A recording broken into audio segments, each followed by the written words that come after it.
Kevin and Scott and Hunter were in Germany with us.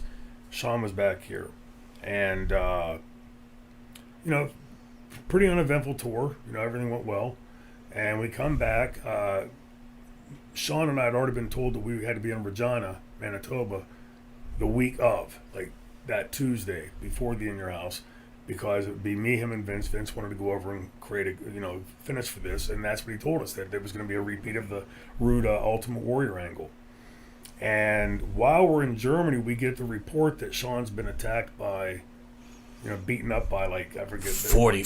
Yeah, it was like 40 U.S. Army soldiers. Yeah, something like ridiculous. 3 angry Boy Scouts? Yeah. That's what it ended up being, but go ahead. Through that lens, right? And so when I got back, Davey Boy called me. And I was home for maybe a day or two. And Davey Boy called. I can't remember if he called before J.J. Dillon. At any rate, Davey Boy calls and he said, I just want to let you know, Sean's been talking shit on you while you were in Germany.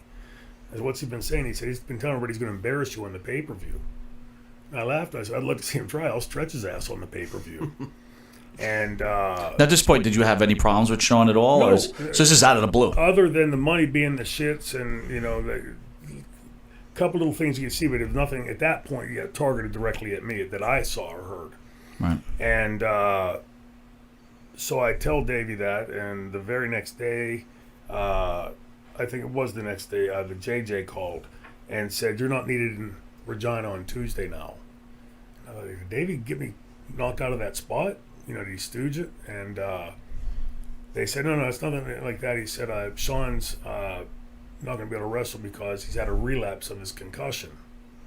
Well, again, I was accepted to medical school. I know you don't relapse a concussion unless you get hit in the head again. I said, well, how the hell did he get hit in the head again?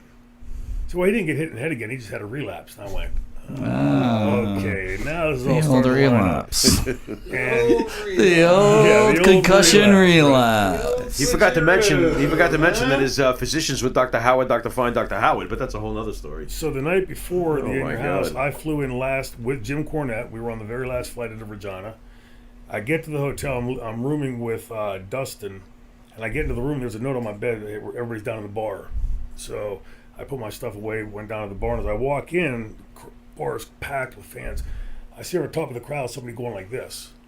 So I look, and it's Scott Hall waving me over. Right. I'm thinking, that's okay. Because one thing about Scott was when he was drinking, like, boy, Hey, loose Shane. lips would sing Evan shit, right? So I went over and he's holding the seat for me, and he says, hey, Shane, Sean can't wrestle tomorrow. And he's going, through the whole thing. And he said, I just want to say congratulations. I said, for what? He said, well, you didn't hear it from me, but you're getting the belt tomorrow. And where I come from in the business, the way I was taught, why this guy knows anything outside of me, Vince, and Sean don't work. It doesn't work in my world. But I knew that he's, there's something going on here now. So now I'm keeping my eyes and ears open. Are they the Click right now? Are they known as the Click already? Yes. Okay. And I don't know if the name had stuck But at that time. it's forming. Yeah, it's forming, and they were, at least there were certain people in the dressing room. Not everybody was calling them the Click. They're not hugging at the Garden yet, ruining everything. Go on. Oh. So the next day I pull into the parking lot to go in, and Sean pulls in right next to me. Now, remember, we'd heard just not like a week or so ago, he's been brutally attacked by this platoon of soldiers.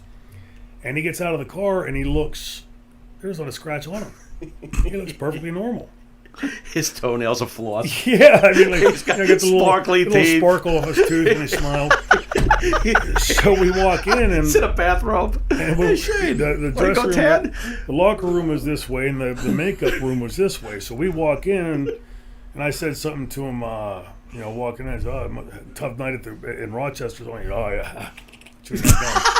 And he walks into the makeup room. That was great. He walks into the makeup room, and I go into the dressing room, and I drop my stuff, and I'm going to get something to eat. And we almost like on cue. He's come out of the makeup room. Now he's got a contact lens in, and bruised up. Oh, get Are you them. serious? Yeah. And I said, boy, those makeup girls must be tough, huh? Yeah. Snaps his gun again, Oh, yeah. So I'm down greatest in imitation catering, ever. and I get somebody, I forget who it was, Blackjack or somebody came and said, Vince wants to talk to you. So I go and find Vince, and what was odd was when I walked in, I had never seen this before, but I walk in and the dressing room is all dark. He's got the whatever the Regina. Is there like one light bulb swinging in yeah, the middle? there was one say like have you ever been in your gymnasium after the school's closed? Yeah. There's like one light in the locker room that's on. You've been summoned. Yeah. So I Okay. walk in and his desk is right in the middle of the thing under this. And he sits down and tells me to sit down. We sit down and start talking. He starts explaining to me why Sean can't wrestle and, but he really loves this and he really loves that. And he's going on and on. He goes, so at that point, Sean's going to come out and he's going to forfeit the title to you. And I went, oh, please don't do that. He goes, why not? Makes you like, real seriously, why not? weak. He said, I've heard every wrestling champion since I was a kid say, you'd have to pry this belt from my cold, dead fingers. I'll spill your blood. I'll rip your head off to take this belt off me. And let's get a little bump on the head, then I'll just hand it to you. Right. I said, I'm sure he can do a super kick. Have him super kick me and beat me, but don't do that. He goes, no, we're committed to that. And this talk is going on for like 45 minutes. He and I sitting across the desk, Going back and desk forth. talking back and forth. And he says, yeah, and he's going to, you come out there, you do one of those promos you're so famous for, and he'll come out and you take that belt off of him. And he said, and at that point, I'm looking at him, I'm going like, what's going on with his hand? So What's he pointing towards? so I start to slowly follow his hand, and I look over, and Scott Hall's sitting over in a goddamn locker, Hey, yo. listening to the whole conversation. What the hell? So let's jump. They give you the Intercontinental strap. With growing up, the Intercontinental strap meant everything. Well, that was to this company, back right? in that era. That was like the workers' belt. Yeah, that was Like the number two, that right? was And that big- was the real guy. Well, that's the guy who can work with anybody. And then the big belt was like if you're an attraction. Yeah. So we had Tito Santana, Greg Valentine, great Intercontinental champions. Right. However, we did have Shane Douglas, who was an Intercontinental champion. And Right. He kind of tells a story Dean on our show Douglas. that you really dicked him over Well, in Canada. he Oh. they came to me. I worked in a tag match against the Smoking Guns with Kid and rocked it. And then because Sean got beat up in some club, he couldn't work with Shane. Did he really get beat up? Yeah, beat bad. Really? And nobody helped him. Like, I think David Were you Boy and there? some guys were there. No, I was in a different town. Okay. I think I was in Europe with Kev. Okay. And Who was he with? That they were just standing I don't around know. going They kick him got, again? they think got they- stuck in the car. they got or stuck whatever. in the Couldn't- car. yeah, whatever. Okay. something All right. happened. All right. All right, so bring us back to Canada. They're going to give Shane the title. Well, they give it to Shane, and then I think Gorilla orders him to defend it against me, and they put it on me. But hold it. But Shane, he thinks I'm back there politicking for it, bro. I've already had it a couple times. Sometimes you reach a point where you don't need the belt. You become more over than the belt. Give the belt to somebody to but establish him. he kind of tells a story that you're sitting at a bar with him, I guess, and you say, hey, man, I'm going to give you the strap. And he's all excited, but he's kind of doesn't understand why they told you he's getting it. He gets called into this dark room. Vince has like one light hanging over his head and starts talking about giving the belt. And then he goes, after you win the belt, you're going to lose it 10 minutes later. And then the light comes on and you're sitting in the corner.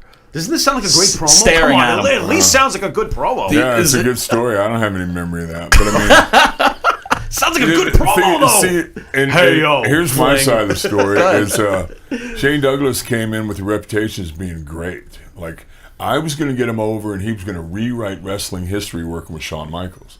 Except he's little, but he's slow, and he's heavy, and he's not that athletic, and he's not that good a talker. That Dean gimmick wasn't his fault. That was put on him, but that was horrible. Yeah. I mean, I think, he was given the opportunity. He didn't deliver the goods, and he's bitter about it. But, I mean, I don't care. I never got along with him. I mean, it ain't show friends, it's show business, We're never going to have dinner together. We're never going to travel together. It doesn't matter to me. Right. Right.